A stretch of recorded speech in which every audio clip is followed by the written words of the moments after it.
friends. Welcome to Sky House Herbs podcast. I'm Ashley Elenbaas, a clinical herbalist, and in this space, I share my knowledge and experience with plant medicine to help you on your own journey of healing and transformation. Join me in exploring the ancient wisdom of plant spirit medicine and how it can be used to heal the body, mind, and spirit. We'll talk to experts in the field and share stories from people who've been transformed by powerful plant allies. New episodes are released each Monday, so please subscribe. And now, let's explore this mystical world of plant medicine together. Okay, all right. I'm glad you're here. I'm glad I'm here. It's been quite the doozy of a week. I know I'm not alone in that. And I think February is just, I always forget how hard February is. It's dark, it's damp. It feels like winter should be over, and it's clearly not. So if we magnify the February blahs on top of the huge astrology and the huge news events and all of that, it's not surprising that we might need a little bit more space to ground.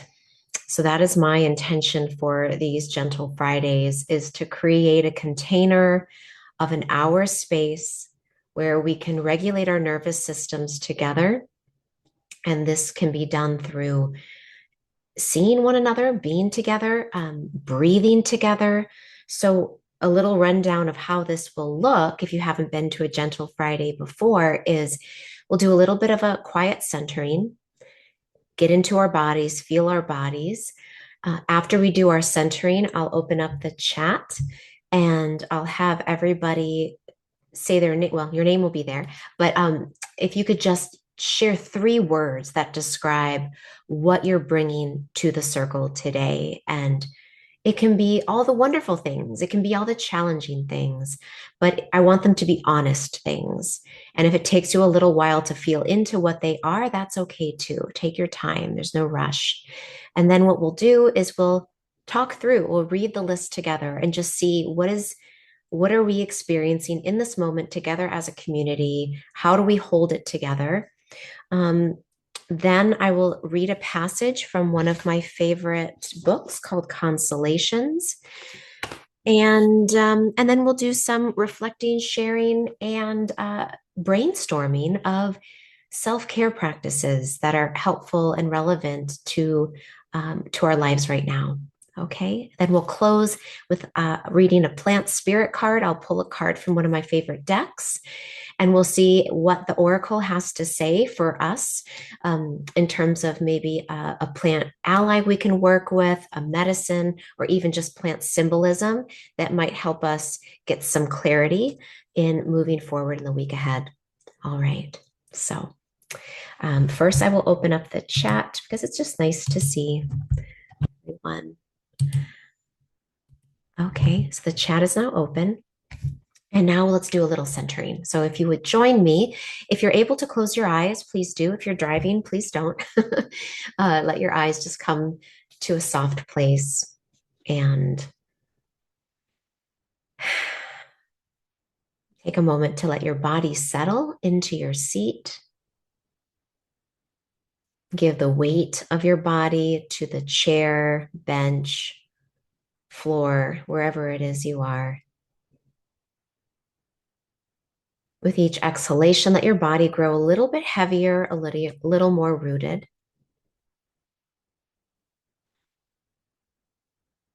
Maybe with the exhalation, you can allow your jaw to soften, the muscles of your forehead to relax, the shoulders to drop away from the ears. Allowing every exhale to wash over the body, helping you let go.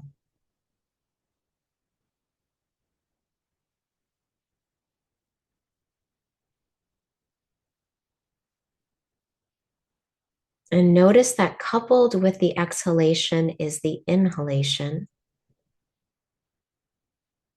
And maintaining that quality of letting go and relaxation with your inhalation, feel your heart lift and brighten. Maybe even on the inhalation, your body sits up a little straighter, your heart swells a little bit more fully. Follow the sensation of the inhale and its expanding quality as you breathe.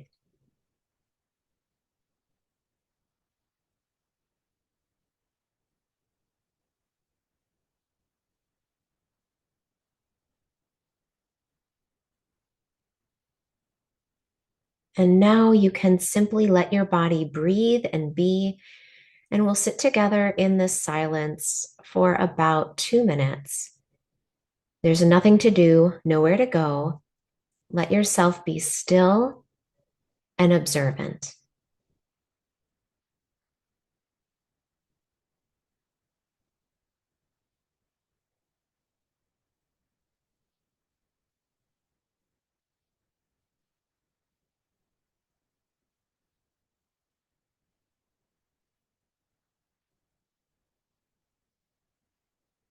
Anything that comes up is welcome. Let it in.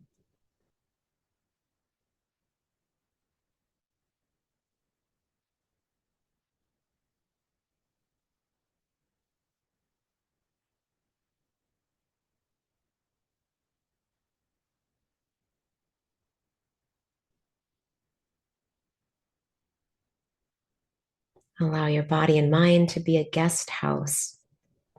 And all the different thoughts, sounds that arrive, give them a space to land and to rest.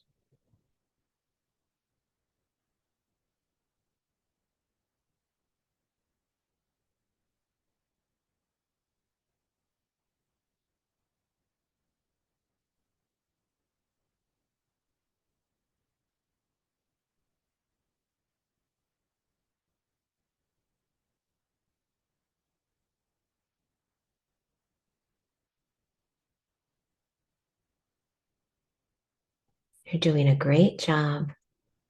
A few more breaths longer.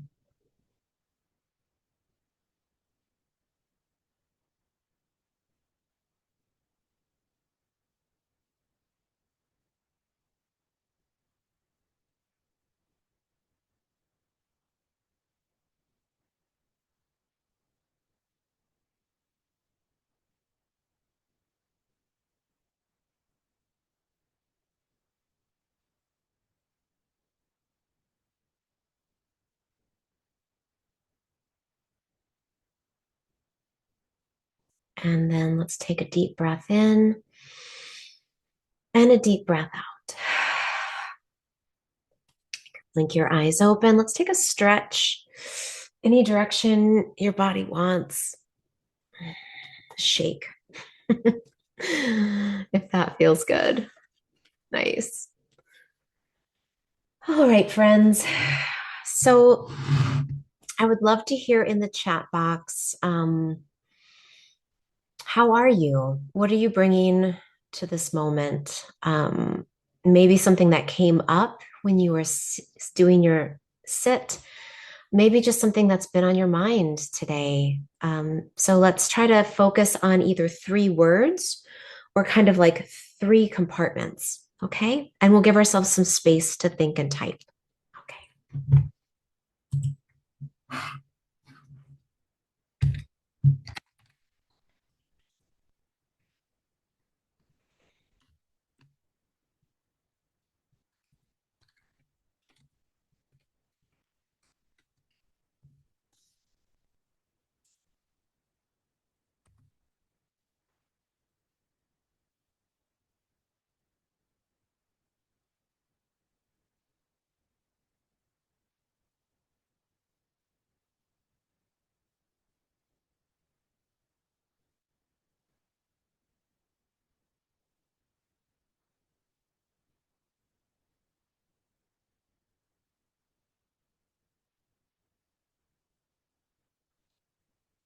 I love that these are coming in on 11:11 my time. That's kind of magical. It's like 11:11.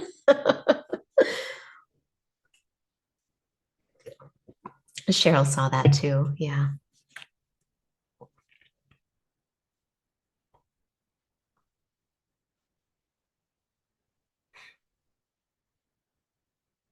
Soon they'll be coming in at 12:12 if you're East Coast. All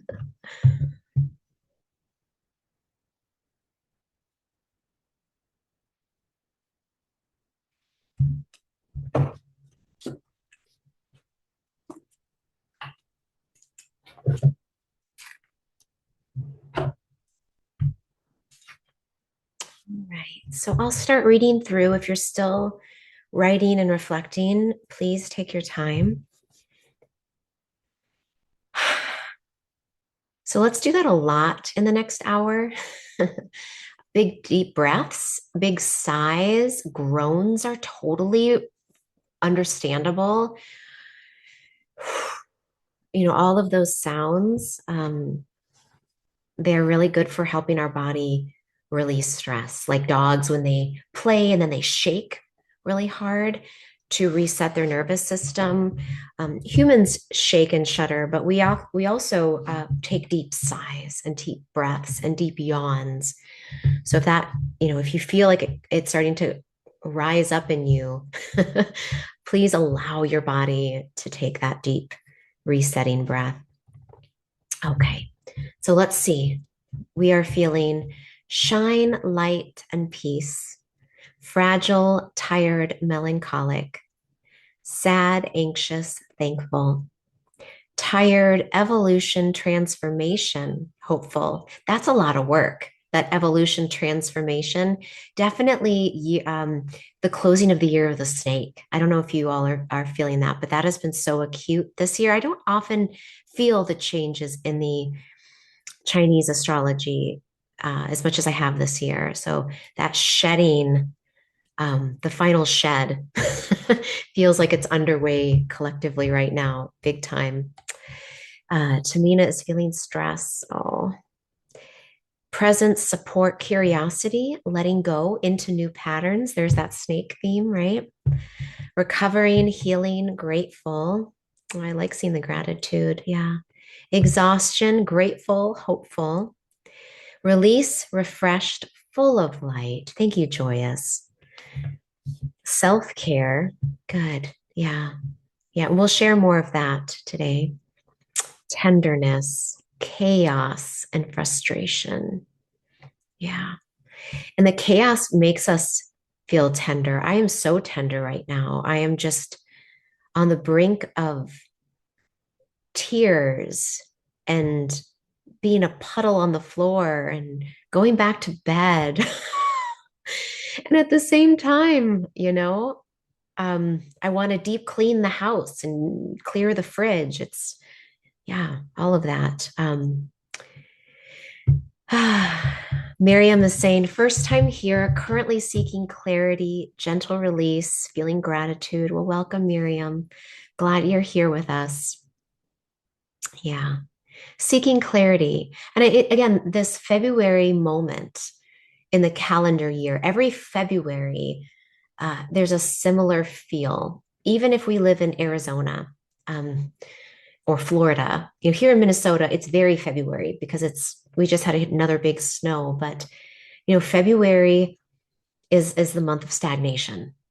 It just is. So if we're feeling like we want clarity, I want things to move, could we be done already with all this stuff?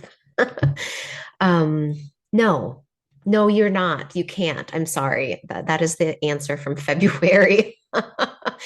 Is you have to stay under the ground. It's germinating time, right? We are under the earth. We're being held under. The sun isn't high enough yet. So we must wait, you know? And I think once we accept that, it becomes easier. It's when we fight it that we get more exhausted. Celia is feeling pressured, active, aware of the intense astrology, right? Yeah. So maybe we should talk about the moment of astrology right now, too. That might be helpful. Impatient, anxious, trying to stay. Yeah. Grateful. Sadness, overwhelmed, gratitude. Sarah loves the deep sighing. Me too, Sarah. Andrea says, same, Ashley, need to exit the group for now, but grateful for this container of support. Yeah, thanks for popping in. Any moment of connection is good. So grateful for the time you could be here. Angela says, ah, here it is. I didn't know where to find the chat. Oh, you're here. Good. You're feeling defeated, heavy, and numb. Yeah. Oh, honey, I'm sorry. Yeah, Angela, Joya says, I feel that Ashley could cry in a puddle on the floor and let the light remind me that all is well. We are okay. Yeah. Sarah says, also feel the year of the horse, the fire horse stampeding in, right? So there's that pull, that dynamic shedding, and the skin is still tender under, but the fire horse says, baby, you ain't got time to rest. You got to go. Like it's go time, you know? Like, ah! So it's true. It's conflicting. And I love how so many of us are feeling the conflicting light and dark, the gratitude and the heaviness, the despair and the hope. And that's good. That's good. We can hold this. And so this, we're here to remind each other we can do this. We've done it before. We can do it now. We'll have to do it again. Just because we do it this time doesn't mean that we don't have to ever do these hard things again. We will be doing it again and again and again. Um, and that is helpful to remember the larger scheme. Lynn says, I'm entering my Saturn return with these transits right now. It's like fortune suddenly got activated. Yeah. Yeah. So I'm married to an astrologer. So by default, people think I should know the astrology really well. I don't, as well as probably some of you here do, but I'll give you what I understand. And then I'd love if we have like an astrologer, maybe somebody who's studying with my husband, who's a nightlight student, to come on maybe and share more. But right now we have a Saturn Neptune transit. And the way that I understand it is Saturn is like kind of the grumpy old man, like with the yardstick. He's like, learn these lessons, um, stand up straight, stay strong, chin up, knockers out. Like we don't have time for all this other stuff. And then we have Neptune, which is like, nothing is real. Don't worry. It's all an illusion. Your fantasy man will pick you up on the horse, or the fantasy job is just around the corner. You can just be a puddle and be bliss. So when we have one on each shoulder, we can feel like a mad person. And it feels like it's like, which one is real? Which one is true? Which one should I believe? Um, and the weird, hard truth is that we have to believe both. And again, that's why it's a hard time to be alive and in a body in this moment. The paradox, we're holding some big paradoxes. Does anyone want to raise their hand who is a nightlight student that might want to speak a little bit more to what's happening? If not, that's okay too. Miriam. Hi, Ashley. It's so lovely to meet you and so lovely to be here. And when I was considering, when I felt compelled to join Adam's class, I also felt compelled to join your class, because I've been working with plants for such a long time. And so I'm just grateful. Thank you for holding this space. And I'm really happy to be here.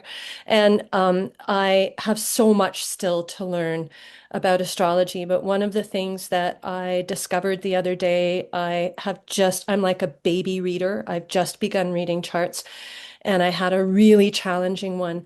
And one of the things that came to me about Saturn Neptune conjoined in Aries, so there's that Mars energy, right? And Mars, one can think of war or strife or cutting. One can also think initiative and action. And like Mars is so alive and passionate and I was trying to find that passion with this conjunction with this person and with myself, uh, as well. And so Saturn is for sure a grumpy old man and like and obstacles. And Saturn's also like the gateway to the divine. Saturn was the outer planet for the ancients. And that's something I've learned from Adam that's really helped me. Like, I was mentioning paradox, like, yes, hard,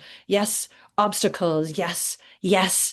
Um, like, what's the word I'm looking for? Like, not overcoming, but like it's a very spiritual in a completely different way from Neptune, who, as you said, is like, you know, dreamy and mystical. And so, one of the things, I think the only thing I was able to find for this really difficult reading was using the discipline of Saturn with the mysticism of Neptune and dreams.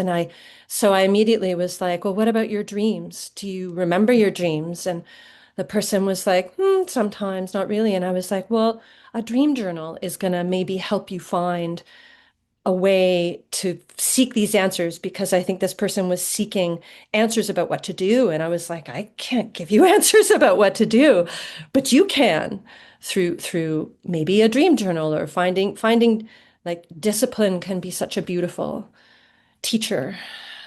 Even though it's not easy, it's also can be really beautiful. And I feel like I've rambled, but thank you for listening. That was no, thank you so much, Miriam. That was a beautiful reflection on those two. And what a great thing to add into our circle, which is dream journaling. I think that's a great thing that maybe for those of us that are seeking clarity and how those, inner daimons are communicating with us, the dream world is how many ancient spiritual traditions believed that the answers came. So, yeah, yeah. Um, but that fire is unsettling. Aries Mars is like, oh. So we'll add that into the soup of our sit today. Um, is holding all these paradoxes. Yeah, it's a lot. I wanted to read from this book. It's a little bit of a longer passage, but it I think is a really nice one for this moment. This is a book called Consolations, the Solace, Nourishment, and Underlying Meaning of Everyday Words by David White. And the word I wanted to explore with us, with this group today, is the word rest. Um, and rest is not, well, rest is more. So I want to read it. And then what we'll do is you can close your eyes if you want to just let your body absorb it. And then when we finish this reading, I'd love for you to reflect on it in the chat box and just share what stood out to you. Yeah, what makes sense, what is meaningful. Okay. Rest is the conversation between what we love to do and how we love to be. Rest is the essence of giving and receiving, an act of remembering, imaginatively and intellectually, but also psychologically and physically. To rest is to give up on the already exhausted will as the prime motivator of the endeavor, with its endless outward need to reward itself through established goals. To rest is to give up on worrying and fretting and the sense that there is something wrong with the world unless we are there to put it right. To rest is to fall back, literally or figuratively, from outer targets and shift the goal not to an inner static bullseye, an imagined state of perfect stillness, but to an inner state of natural exchange. The template of rest is the natural exchange of the body breathing, the autonomic giving and receiving that forms the basis and the measure of life itself. We are rested when we are a living exchange between what lies inside and what lies outside. When we are an intriguing conversation between the potential that lies in our imagination and the possibilities for making that internal image real in the world. We are rested when we let things alone and let ourselves alone to do what we do best, breathe as the body intended us to breathe, to walk as we were meant to walk, to live with the rhythm of a house and a home, giving and taking through cooking and cleaning. When we give and take in an easy foundational way, we are closest to the authentic self, and closest to that authentic self when we are most rested. To rest is not self indulgent. To rest is to prepare to give the best of ourselves and to perhaps, most importantly, arrive at a place where we are able to understand what we have already been given.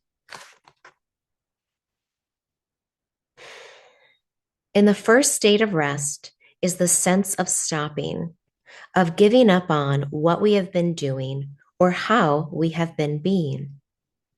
In the second is the sense of slowly coming home, the physical journey into the body's uncoerced and unbullied self, as if trying to remember the way or even the destination itself. In the third state is a sense of healing and self forgiveness and of arrival. In the fourth state, deep in the primal exchange of the breath, is the give and the take, the blessing and the being blessed, and the ability to delight in both. The fifth stage is a sense of absolute readiness and presence, a delight in and an anticipation of the world and all its forms, a sense of being the meeting itself between inner and outer, and that receiving and responding occur in one spontaneous movement. A deep experience of rest is the template of perfection in the human imagination, a perspective from which we are able to perceive the outer specific forms of our work and our relationships, whilst being nourished by the shared foundational gift of the breath itself. From this perspective, we can be rested while putting together an elaborate meal for an arriving crowd, whilst climbing the highest mountain, or sitting at home by the chaos of a loving family. Rested, we are ready for the world, but not held hostage by it. Rested, we care again for the right things and the right people in the right way. In rest, we reestablish the goals that make us more generous, more courageous, more of an invitation, someone we want to remember, and someone others would want to remember too.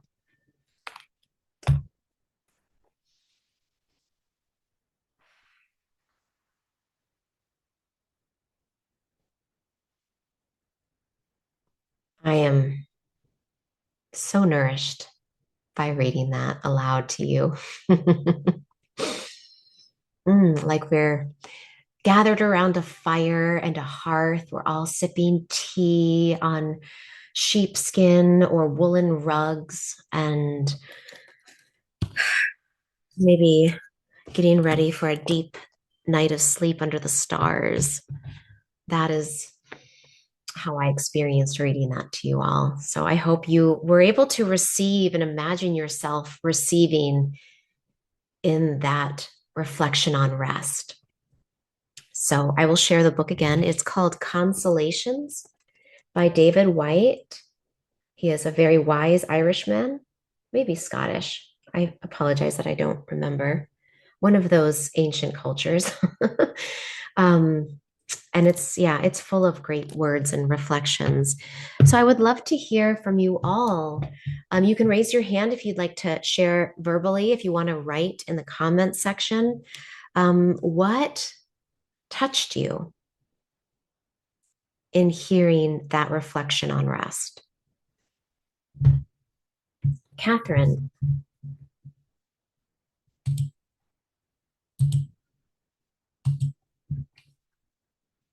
Oh, I can't hear you. Let's see. There we go. There we Sorry. go. That's okay. It's so lovely to be here. Thank you for doing this. This is my first time and such a sweet space. So thank you for offering it. I kind of had this visual of,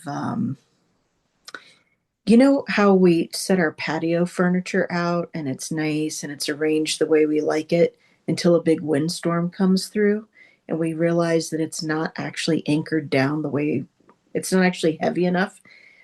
We have to kind of rush around to anchor things down so they don't blow away.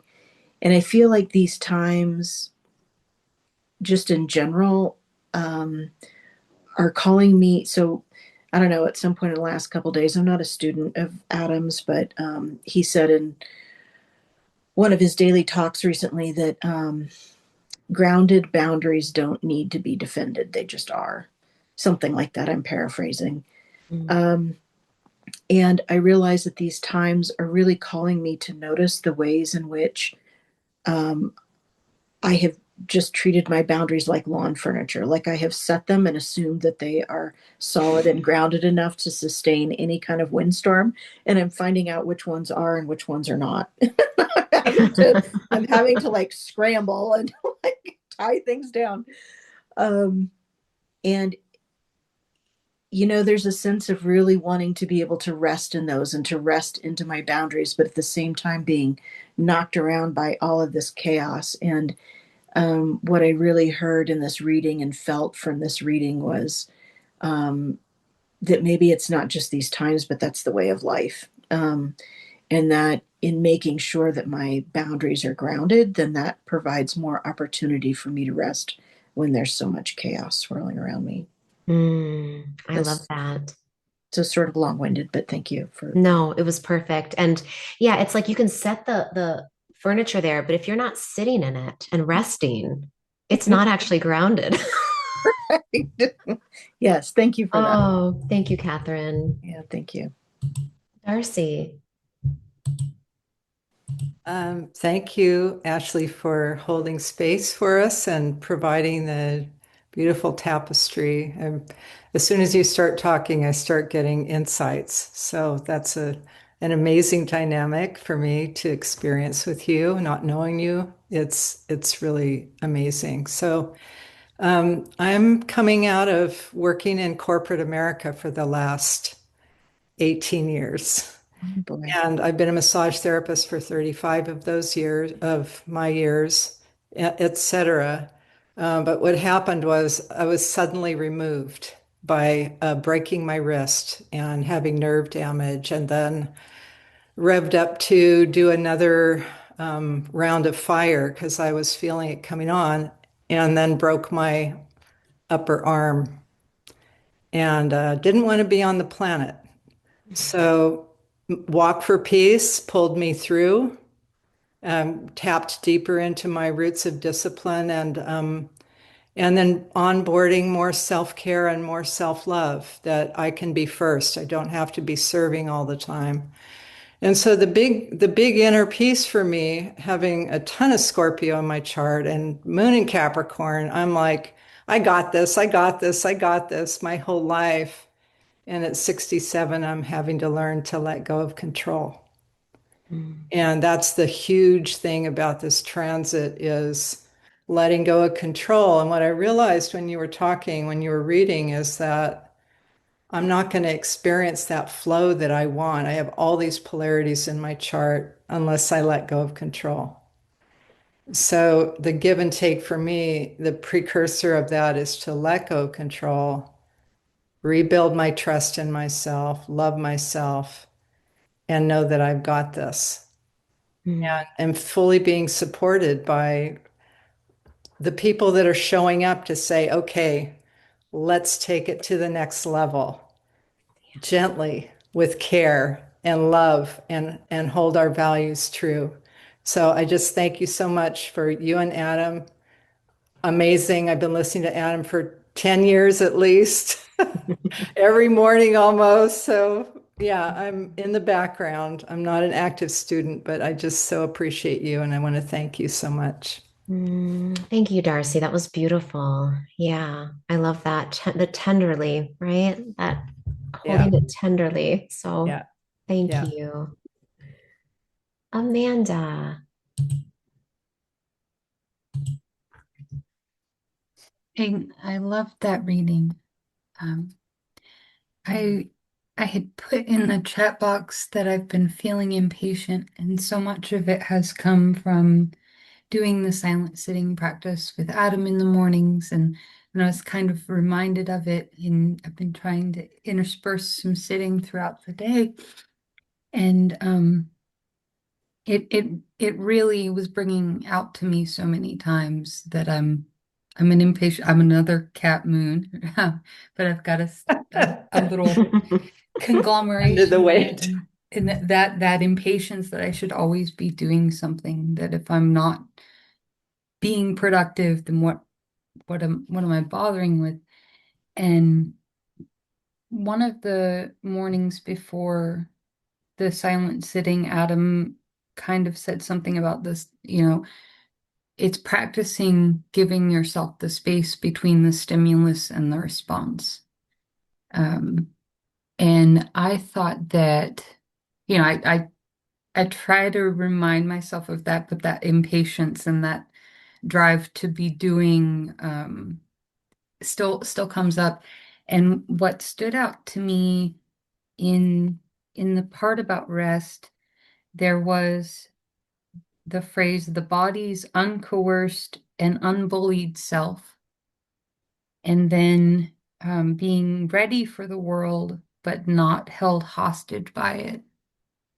And I'm gonna have to sit with those ideas so much because it tried to turn the whole thing on its head and say that what if the voice that's telling me I need to go do this thing immediately, or open your eyes and make sure this book is on your shelf, or whatever things are arising, um, that there is there is a way in which it's the stimuli of the world trying to impress itself upon the self. In Hmm.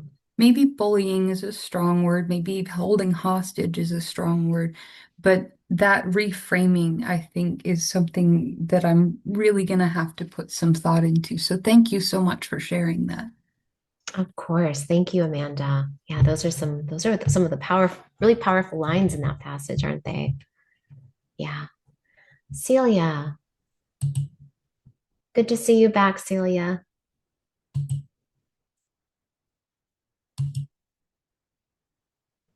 And thank you so much for creating this space. It's very beautiful, as you say, like sitting around the fire. Um, I was struck by the same passages, actually, that passage that Amanda chose. But I was also so struck by how much he describes rest as balance between activity and letting go. And he somehow brought in the sense of dynamism within rest. And the analogy that came to me, which you'll like, Ashley, is fields lying fallow. That they cannot Mhm. nourish, they cannot grow, they cannot regenerate unless they are inactive. And so I find it very rich. Thank you. Thank you. Beautiful, Celia. Yeah. Yeah, the dynamic piece, isn't that? It's hard to hold all of that when especially when it's subterranean. Yeah. I mean, literally restoration that we cannot put out until we restore. Restoration. Yeah, that's it. Thank you. Restoration. That might be on a sticky note this week for me, Celia. Uh, I'll just read through the chat box and see what other um, thoughts we have here. Angela says, on the last day of the last year of the snake, I lost my job. That felt very significant, like the universe decided to take away what wasn't meant for me, regardless of what I wanted or thought I wanted. Yeah, there's a lot of dragon images, isn't there? Yeah. Let's see. Permission to stop. That's huge. Thank you. Insight into what meditation might be. Yeah. I didn't catch much, but I appreciate the very loving attitude towards our needs to rest. I noticed cooking food. I haven't thought of food and cooking as rest, but I like it. I can actually put everything to the side and make sure my food is made. Yeah. And it was interesting because when I was growing up, there was a lot of problems in our home. But one thing I could always count on was that my dad made food with love. And people would always say that. And people would come over that had food sensitivities. But when my dad cooked it with such care and love, those sensitivities went away and people could eat gluten that couldn't eat. It was magical the way my dad would cook because his mother cooked that way. And his mother taught him that cooking, she was from the Czech Republic, that cooking is an act of love. And you can't separate the two. And yeah, I think that can be a simple way that we can remind ourselves of daily things. And I think the Buddhist teacher Thich Nhat Hanh, one of my favorite teachers, he has this book called Peace is Every Step. And it's just that reminder that, when I am washing my hands, I am washing my hands with peace. When I am walking, I am taking every step with peace. And so we could also say with rest, with every step, I am taking a step with rest. With every action, I can do it with the spirit of rest. And yeah, it's worth practicing, isn't it? So that's when we can take Saturn and the discipline. And can we use that loving discipline in these daily acts? So that's kind of an interesting way we can add in self-care and rest into our daily activities. Joya says, cooking is my love language, maybe why I've been a baker for 2 decades. Darcy says, yes, my Italian father, the love felt at the first bite. Yeah. Kim says, rest. My body just gave me a forced rest with the flu, now recovering. I appreciate everyday health and rest. Hostage of the news and weather, rest was well needed. The conversation surely appreciated. Yeah. Yeah. Our bodies, if we don't take rest, we are forced to rest. Oh, so I know we've all had that. I know each of us has a story where the body said, no, no, girl, you gotta lay down. Or dude, like that's enough. You gotta stop. So let's be wiser than the virus and, and give ourselves the break first. So let's turn our conversation to plants and to practices. And we'll take the next few minutes to share what herbs have you been using? Maybe you've been making tea that's been nourishing and helping you support this restoration. Have you been taking any supplements? Have there been any daily practices that have been particularly helpful for you right now? And I'll read through these as you enter them. I'll tell you my top 2 that I've been leaning on this week. The first one is rhodiola. I can just take a breath thinking about it. So rhodiola is an adaptogen. What I like about it is this time of year in February, especially, it's damp. It's cool, damp stagnation. And rhodiola is drying, clarifying, and invigorating. So if you need help, not pushing beyond your true energy, but if you're falling even behind where your natural energy knows where it needs to be, rhodiola is like brings you up to the starting line. It's not a stimulant. It's not going to push you beyond, but it's going to give you the lift to meet you where you need to be. Just a few dropperfuls of the tincture, like 2 of these squirts every morning is what I've been doing. That's been my first one. And then the second is olive flower essence. This is a Bach or a Bach flower essence. And olive is a medicine that I've been leaning on because have you ever seen an olive tree? They're gnarled, they're tough. I mean, they look, even if they're 50 years old, they look like they could be 2,000 years old. They're just hardy and robust. And they produce these oily fruit that are medicinal on so many levels. And the Bach flower essence for olive is restoring energy. So the flower essence reminds us of um, our robustness.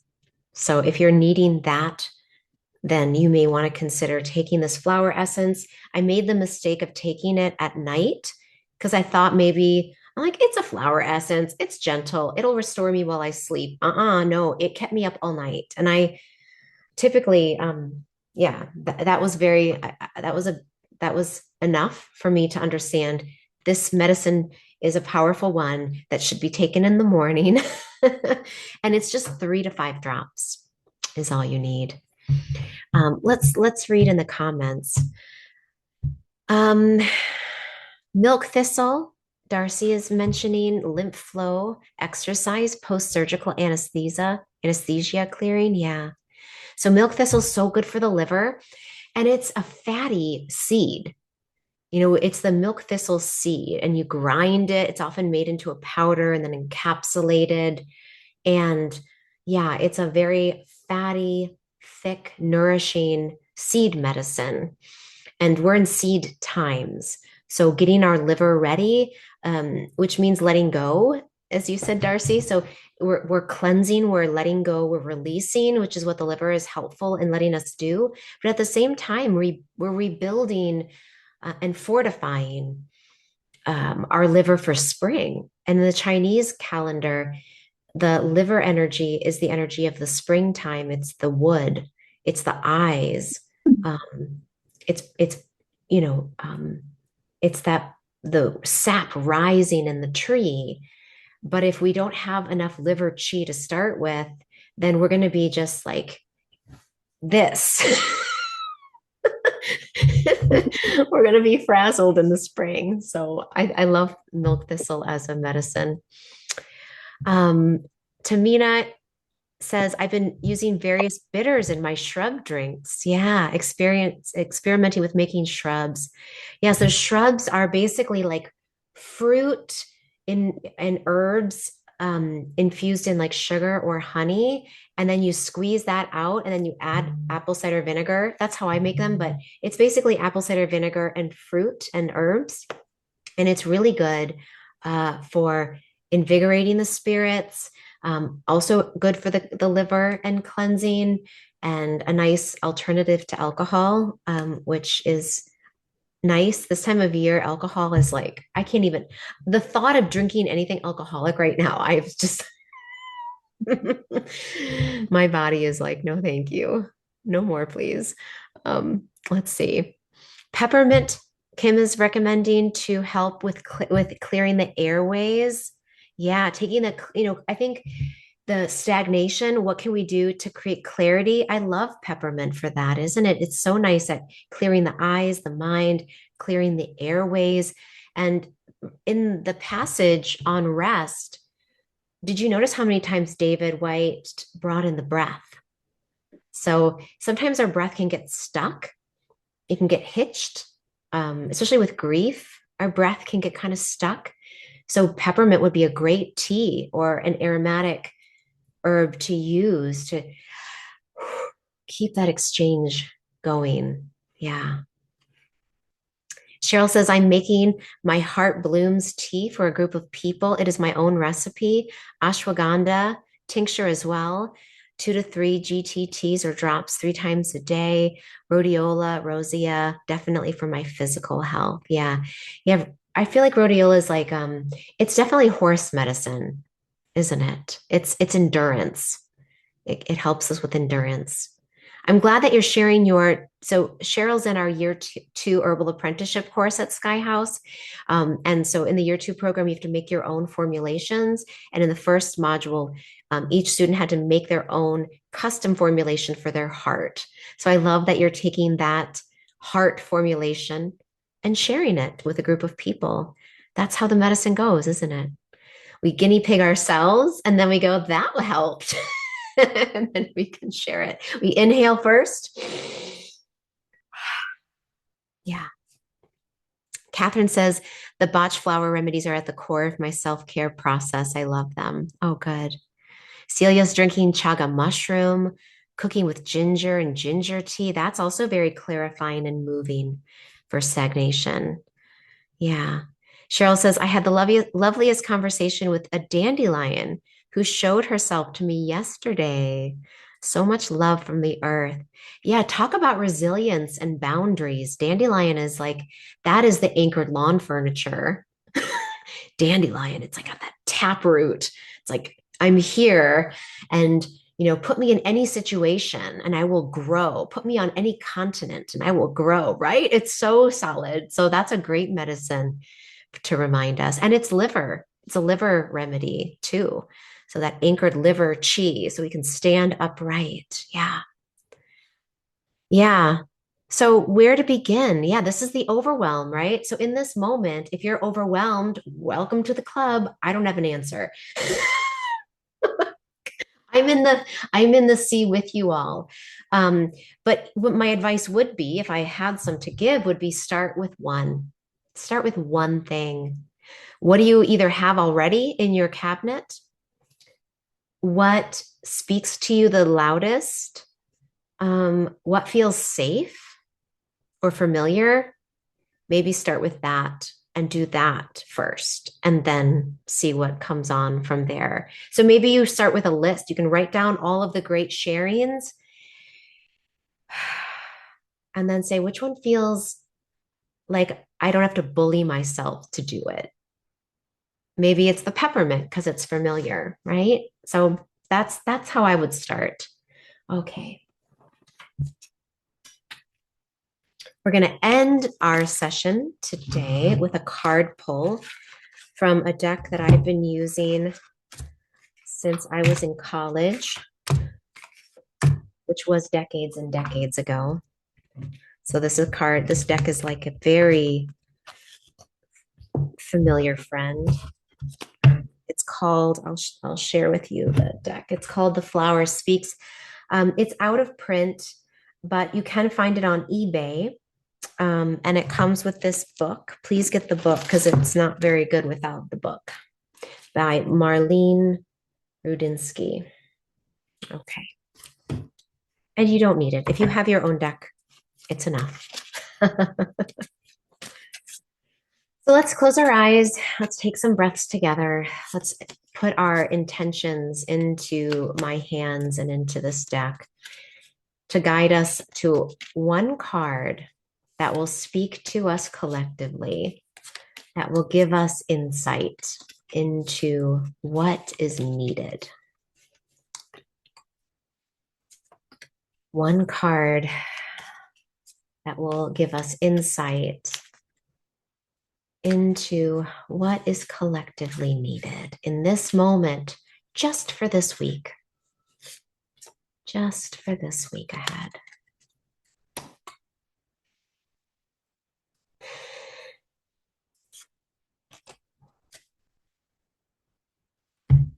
Here, let me set this down. Fruition, Mariposa lily.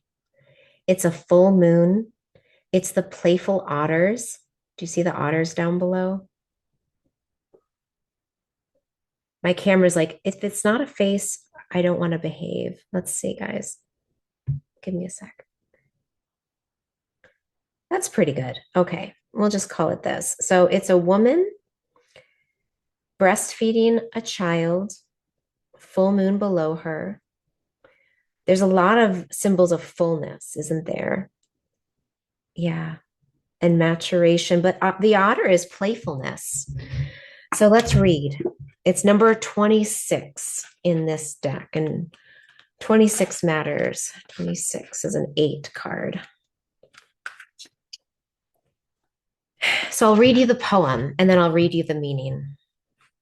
Night fell and enveloped the earth. a goddess as dark as the earth herself, appeared to me. I watched as if under a spell. A diaphanous white lily veiled circle crowned her head, falling about her like mist. I saw her lift it as if it were a curtain. I saw her breasts like full moons and a child nestled in the cradle like folds. The moon rose up beneath her, illuminating 3 lilies as white as milk.